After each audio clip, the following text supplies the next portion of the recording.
Rabbi, I was thinking a little bit, because I do think every once in a while, watch out. It's dangerous. Yep. I was thinking, back when I was a wee lad, and I was a young kid growing up, back, let's say around kindergarten, first grade. Now, I grew up in a very reformed family, and we went to public school, like most of the kids. So right around in December, my parents, we would celebrate Hanukkah, but we would also have Santa Claus come to our house, which is a little odd if you think about it now, but I guess, they knew I was going to public school. They didn't want me to go to school the next day and tell all the kids there's no such thing as Santa Claus. Did Santa Claus, really come to your house, or your parents told you? Well, that's the whole thing. The problem is, when we were little kids, they told me on Christmas Eve, the little guy, the big guy, would come to the roof, go down the chimney, and come in there and give us presents, which is a great story. Great story. The problem was, as maybe we got to the first grade, my older brother was a little bit older, we said, okay, this is easy. We know exactly when Santa Claus is coming. He's coming at 12 o'clock. We didn't figure he goes to everybody's house at 12 o'clock. Midnight, all we got to do is stay up and wait, and we can see Santa Claus. We know he's going to be there. Now, but the guys that created this tale, they figured this all out. They said, Santa Claus, he knows when you were sleeping, he knows when you're awake, and if you stay awake, he's not coming. So it was a brilliant argument. They knew. It's, to me, I'm going to throw a little politics in here, it's almost like the global warming argument, Yeah, exactly. Okay. Exactly. And I'm going to show you how this fits. It's oh my God, stop using these carbons, stop having a dog that eats cattle food, and stop driving your car because the temperature's warming. Now, when we finally figured out the numbers weren't right, and in the last 19, 20 years the temperature hasn't been warming, they say, aha, the them came up. It's just like the same thing about if you stay up at night, you're not going to see Santa. They said, if it's cold outside, that's global warming. If it's a hurricane, it's global warming. And if it's hot outside, we're not going to change it to climate change. It's climate change. Right, so that's kind of what happened. To think, yeah, but you can't prove that Santa's not there, because if you stay up to prove it, he's not coming. So that kind of went on for a while, and this whole thing about proving Santa Claus, until one day, I think my parents sent my brother up to go get the Hanukkah gifts one day, and he brought down the gift that was not supposed to get, and he got that on Christmas the next day, so we kind of, eventually they had to tell us there was no Santa Claus. But the whole point about it is it's a great thing. Most religions are like this too. It's all if you don't have to see it, you don't have to touch it, you don't have to feel it, experience it.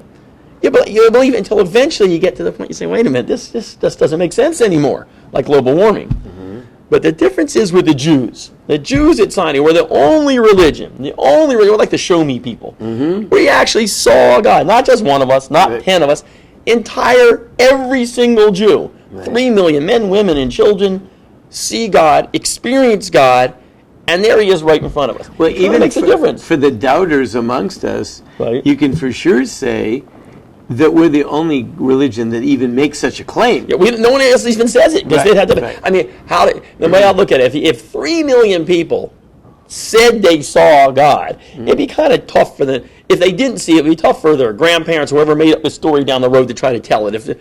Your grandparents saw God. Well, they forgot to tell me that. I mean, all the stories, they forgot to tell me that. So it's a pretty tough claim to not back up. Right. So I mean, that is the difference. There is no, wait a minute, it's climate change. We saw him. Everyone witnessed and experienced God. Right. It makes a big difference. It does make a big difference, and as a matter of fact, I don't think that we even appreciate how big a claim it is that we're making. It's a big one. We're making a humongous big claim. And it's such a big claim that it actually precludes a lot of other religions and beliefs. It's so big. So, first of all, we believe that, and I think that this would be almost logical, if God speaks, this is what happened at Mount Sinai. All got together, they're at the base of Mount Sinai, and God speaks. I am the Lord your God who took you out of the land of Egypt. And right? I saw you saw the movie. Yes, I did. We all saw the movie. So God is now speaking to them. Now remember, when God speaks, God is perfect. When God says anything, whatever he says is absolutely, totally perfect. God Like doesn't. Trump, sort of. Yeah, right. Oh, no, I'm sorry. Well, I guess politics. they do share that in common, and They that believe they're never they're wrong. right, and they believe they're God. Both of them are never wrong, Right. And they never have to backtrack. Right. Absolutely. That's the most important point, really. Yes. That as far as God is concerned, and others maybe who Right. fashion themselves to be like Him, Right. God doesn't have to backtrack. God doesn't have to go back and make changes. God never gets surprised by any new events that come up which necessitate a reevaluation. Right. And as a matter of fact, by definition, there is and cannot be, if the Torah is a testament of God. So if God's giving a testimony, there is no recanting of the testimony. Right. There's no, well, what I meant was, Right. or Just a suggestion. things didn't work out the way I presumed, and this was only predicated on this, but since you didn't do that, now I'm going to, no. We believe that God's statement is absolutely whole and perfect. And therefore, if God speaks and makes a testament or gives us the Torah, there never needs to be and cannot ever be any next document. Right. There's not a subsequent document From God. There's not. There can't be. There can't be a Right. New Testament.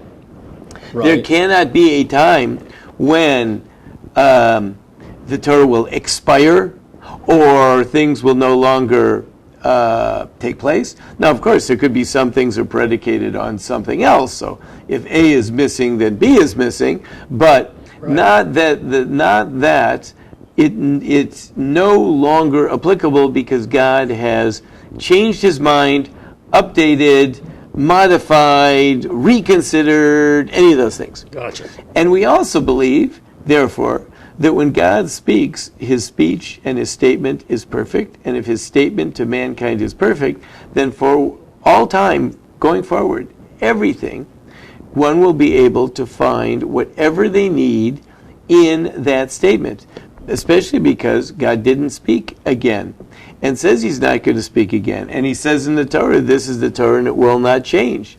It says that in the Torah, and it's not going to be, it's not going to change. It will not be forgotten. So all of those things are built into the Torah. And really, if you think about it for a second, it only makes sense. Right. This is like you tell your kids something. You can tell your kids, no, you cannot use the car. Right. They come back and they say, can I use the car? I told you already. What part of you cannot use the car didn't you understand? Right. Well, and they try to work you over and they put pressure on you. So finally, you might succumb. Yeah, that's a good. You might succumb. Okay, but that's because you're you and I'm me and we're just people and we do that stuff. But God, if God can be talked into succumbing or changing His mind, then any time He said anything, I don't really have to do it because maybe at a later date I can talk Him out of it, or maybe it didn't really apply to me, or maybe you're already really offending so many people here. I might have to get up and leave. Right. You are offending a lot of people with this statement right here. Right. We base our whole society, and then maybe God changed His mind. Right. Okay. And we don't believe that He did. Right. So there can't be a New Testament. He gave a testament, and his statement is perfect. And for all times, and in all places, and under all circumstances, He gave His statement. We'll go back and read His statement. He knew that we were going to be in this time and in this place, and He is God, so He can make a statement that will cover all eventualities and all permutations. It'll work for me, and it'll work for you, and it'll work for me when I'm living in Atlanta in the 21st century, and it could work for my great-great-grandfather who was living in Lithuania in the 17th century, and his great-great-grandfather who was living in some other continent and his time and his place and his circumstances, because God can do stuff like that. He's God. That's simple. So, therefore, when He made this statement, this was a once and for all time statement. And what that means is that everyone that was there had an experience with the absolute totality of existence. Wow, right. Because they heard a word, or the words that were spoken to them, that are perfect, apply for all times and all places. So that means everyone who was there was connected to the totality of all existence for all time and all everything. Wow. But, it's pretty big. And only for a couple minutes, right? I don't know how long it actually took, but who knows? But I'll tell you something. So let me read you a midrash. This short little midrash here. Right. It says that Rabbi Avohu said in the name of Rabbi Yochanan, when God gave the Torah, no animal cried out, no bird flew, no ox mooed, no angel flew, no seraph praised God. The sea, there were no waves in the sea. Wow. No creature spoke. The world was absolutely silent and dormant. Wow. There was total and absolute stillness in the world. And then God said, I am the Lord your God. The only sound that was heard. Wow. Because everything else shut down. It wasn't like God's talking to the Jews in Mount Sinai, and in Peru, a couple of guys would get together at the local pub and they're playing backgammon. Right. Wasn't happening? No, that was not what was happening, right? Wow. It just not, that wasn't what was going on. Everything came to a stop. As a matter of fact, even the movements of the planets, like so everything. Does that have anything to do with the fact that God is speaking the world into creation at a time, or is that why? So God is speaking. Now, this is the way we understand this. Every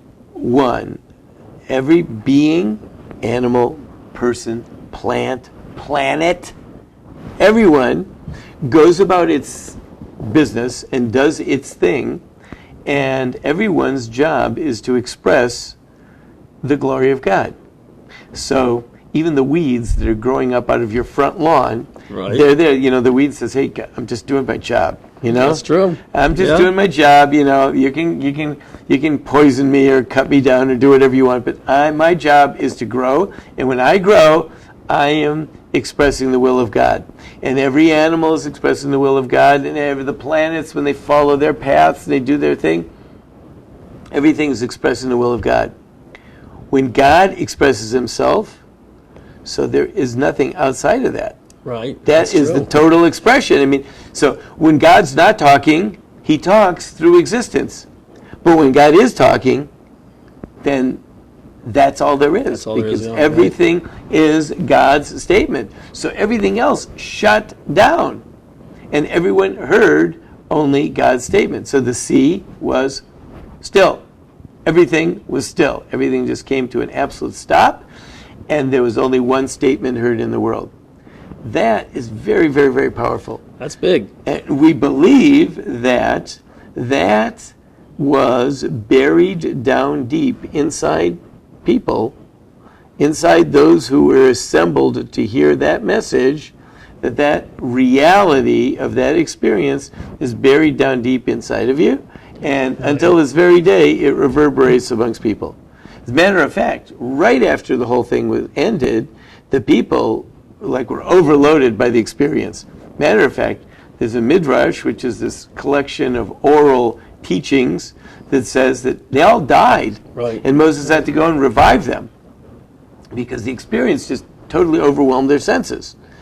So they said to Moses, tell God to stop speaking. We can't handle this. You speak, and we'll listen to you speak. But if God speaks, we're just going to die. And Moses says, don't worry about it. He needed to do this. This whole experience was essential and important, and it is because so that forever the awe of God shall be on your faces forever. Wow. So he needed that to happen, and it's buried down deep inside of us, that experience, that whole Sinai experience and everything that happened, that is in there, it's encoded. So, when we come up to the holiday of Shavuos, which is this coming up on this coming Sunday and Monday. It's on the 6th and 7th of the month of Sivan. coming up. Right. And when it comes up on this time, in the month of Sivan, tomorrow is going to be the first day of the month of Sivan. We're about to celebrate the first day of Sivan. And when that happens, that we say that this is when the world found its total existence, its reason for existence. God had this as a plan. The plan was He created the world, and He got the world to this point where He could actually communicate His existence and His being with man, or at least with some of them, and that now mankind would know for a fact that there is God, and that brings about the world found its fruition and its existence. Well, that's big. It is very big. Now, although the rest of the world stopped, only the people in Sinai actually heard the word of God. Right, correct? they heard the word of God. Right. But there was nothing competing Right. at that time for One anyone's channel, attention. that's it. Right, that's right. That's right. Now, you might ask a question, and this is a very popular question.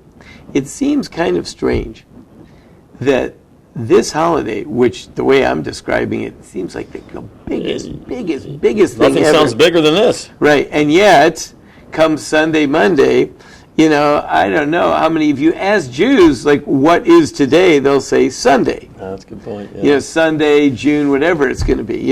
I don't know that most Jews in the world would even say that today is Shavuos. I don't even know if most Jews in the world even know that word. Probably right. I mean, some of them might know Pentecost, but I doubt that they would even know what it does, what it means, what it's all about. I don't think so. So how did it happen that such a central event ended up? Yeah, this sounds like it could be the biggest one. Yeah, The biggest it holiday. should be, and yet, I think for most people, other than observant Jews, it's completely off the list. It's not even on the list, much less being observed.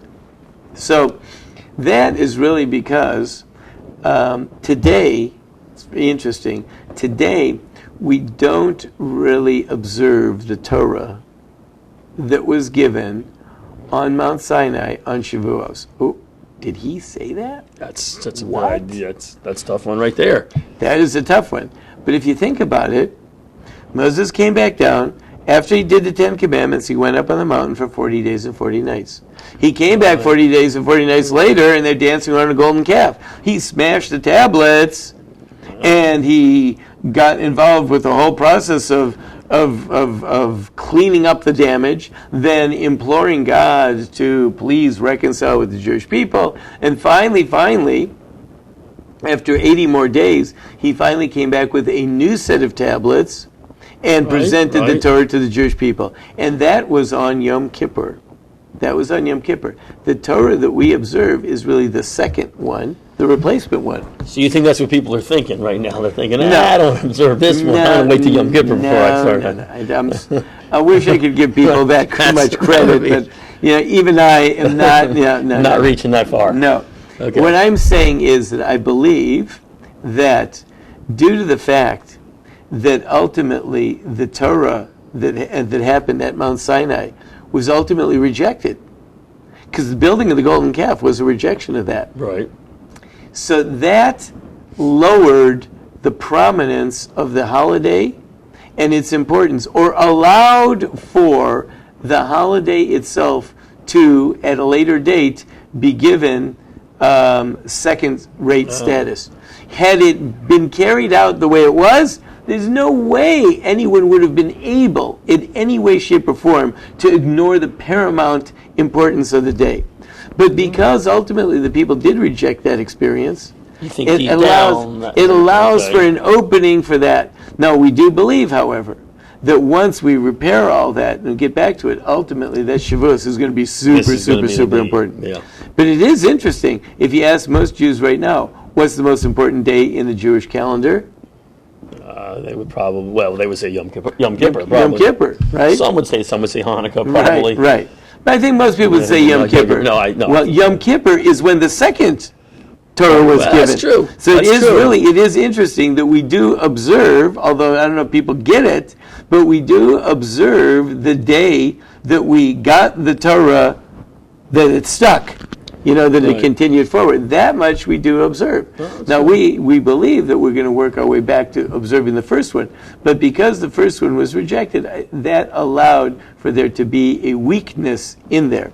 On the other hand, that doesn't mean that we totally have ignored that first experience. That first experience was essential because it was so important and it made such a lasting impact that we really continue to observe till today, and we observe that. We really, Right. Our belief system is really predicated on this experience that we had. Even though you might say, I don't remember it, and the other guy says, I don't remember it. So we believe Deep that down in our soul, we've That's got right. that one. That's We're sharing that experience. it's such a great experience, Right. such a transformative experience, and it had such an impact on the world. It can't be forgotten. Right, and you're right. It is surprising that it is. I mean, I understand your little loophole there, but it is kind of surprising because this is a biggie. Yeah. I mean, it's probably the only time in the history. I mean, I guess you go back to Adam and Eve, but beside that, who's speaking with God? This is the only one-sided conversation that we've really had. That's right. with God. And everyone saw him and knew him, and he was paramount in the world. And by the way, like God, who is not a wishy-washy parent, God says, I spoke one time. I really said it. There it is. I really don't need. As a matter of fact, if I need to repeat it, then it brings the whole thing into question. Because if Brilliant. I need to say it a second time, that means there was something wrong with the first time. What was wrong with the first time? It's just like my parenting. Not in the least bit. Right. So this is sometimes if you make a point, you take a stand. You got to take a stand. And even when someone tries to talk you out of it, undermine it, get you to compromise, if you're really going to, as soon as you make some type of a compromise, then really your whole initial statement is brought into question. Wow. So you then do believe that all of us, I know I've heard it said that maybe we all share a piece of the soul of someone who was at Sinai. Yeah. Do all Jews, do we all, in some way, we have experienced Sinai? Yes, I don't know what the mechanics is, but like I said before, the reason that we believe is because down deep. Now, Right. is that because I was there, or I'm a part of someone who was there, or You're right. the exact mechanics of that? I don't know. Somehow but that's inside Yes, of it's me. inside Right. of me because I am part of that experience. Like I said, I'm not sure the exact mechanics of it, but yeah, they say that all the souls were there at Sinai. Now, does that mean because the people that were there, I'm a part of their soul, or that my soul was there, a refuge? That I'm not sure exactly how that works. But yeah, I am part of that experience. But it is interesting that when you say that there's been multiple religions that came after Judaism that nobody even, it's a great claim to make. If you're going to make a claim, I saw God, I talked to God, not just one guy, not a prophet. Right. No one else has even thought of making this claim, and even God said at the time, no one will make this claim. Right. And so that's kind of interesting that no one has yet made this claim. No religion, nowhere. Right. Now, it is. Actually, I told you so. There's a couple of religions that have seen in a pizza crust, they've seen the face of God. That's kind of interesting in itself too. Or Right. that could be something. People who really, the people who make these subsequent, further developments, New Testaments, and all those type of things. So, really, what are they saying happened? That God had a plan. That He was really going for it to go one way, but it got messed up. And how did it get messed up? By us. That's another thing. We don't really believe that we can mess up God's plan. It's kind of narcissistic enough. Right. Like, who are we to mess up God's plan? And do you think God didn't know that was going to happen? Right. So, He really, again, He is able to speak one time, and it's really good enough all the way down. God doesn't stutter. He gets it out first time, says it all clear. Right. Oh, yeah. Right. What part of that did you not understand? What And did if you you miss? didn't understand it, maybe you better try to go figure it out. Yeah, I'm not talk. going to repeat this. That's pretty big. And that's why, when you look at all the prophets, all the books of the prophets, Isaiah, Jeremiah, Ezekiel, they never told us anything new. No. All they did was try to encourage us to do what we were already told. Right. Well, that's true. That's true. There are no new messages from the prophets. They came, and God spoke to Isaiah and He said, go tell the people that invariably, if you want to sum it all up, every time He told the people, anything new. It wasn't new. He was telling them, get your act together and observe the original. What you heard from before. Right. Yeah, so that's true. I guess if something's new, it's and it doesn't have, it's like the guys all the religions. Okay, on September 21st, 1989, the world's coming to an end. Right. After a while, you don't believe them anymore. You can't keep changing things. I mean, That's after a while, the religion doesn't work. Our religion doesn't change. And by the way, this will certainly for those who believe that there could be climate change. Oh, yes. So if you believe that there could be climate change, then you believe that if we don't do something about this, the whole world's just going to either flood out or bake out or freeze. Something's going to happen, and mankind could go extinct. Okay, we control that. No, right. No, it seems as though that's not God's plan. But what you're saying is that if we could, God really had a plan, but we could shut it down on him. Well, we could really shut him down. It doesn't sound like much of an omnipotent. You had your world, but no. If we can just emit greenhouse gases to the point where we're just going to shut the place out. That's also a little bit pompous. Yeah, it really is. It really is. We're a lot more powerful than we think. Yeah. Interesting. No, I like it. It's an interesting concept, and you're right. Most people don't know anything about Shavuos, and then they probably should, because I can't think of anything in the world that's happened more important than that. That's right. Right. But due to our history, as I said, I believe there's reason to understand how it came about that Shavuos, this most important event, could have been not forgotten, but there was something built in that would allow people, actually, to tell you the truth, just like I said, the golden calf in that whole episode, that allows for people to sin. Because I don't think that had it not been for all that stuff, that after the giving of the Torah, people would have even been able to sin. Well, that's a good point. Now, you could say, well, then how did they do the golden calf? Well, I'm afraid that we're not up to that. At this late hour, we can't start to tackle that, but for a future episode. We can talk about it. That's going to get people to tune in. Yeah. I can tell you that. Good stuff. Good stuff. I learned something again today. This is big. All right. Next week, something just as exciting, I assume, on Jeff and Rabbi. Hope so. Yeah.